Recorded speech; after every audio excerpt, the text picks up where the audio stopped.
যুবতী দাওয়ার কিনারায় পা ঝুলাইয়া বসিয়া মুক্ত কণ্ঠে হাসিয়া উঠিল।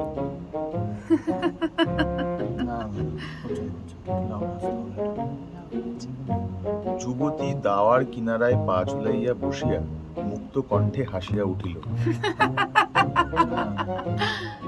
এরকম এইভাবে হাসলে হবে না, আর একটু লাউড দিতে হবে, অট্ট হাস্য টাইপের। একটু একটু মানে তীক্ষ্ণ একটু হাসতে। হ্যাঁ। দাঁড়াও, বলছি। যুবতী দাওয়ার কিনারায় পা ঝুলাইয়া বসিয়া মুক্ত কণ্ঠে হাসিয়া উঠিল। মানে দূর হচ্ছে না, মানে একদম আউটবাস্ট করতে হবে আর কি, বুঝতে পারলে তো? যুবতী দাওয়ার কিনারায় পা ঝুলাইয়া বসিয়া মুক্ত কণ্ঠে হাসিয়া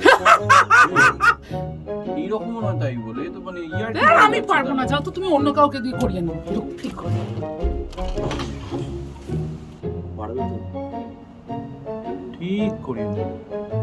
আপনারা দেখে নেবেন রোল সাউন্ড গপ্পতে শরদিন্দু বন্দ্যোপাধ্যায়ের নতুন গল্প কামিনী। সব হাসবে। এখন রাগ হয়েছে, ঠিক হাসি না।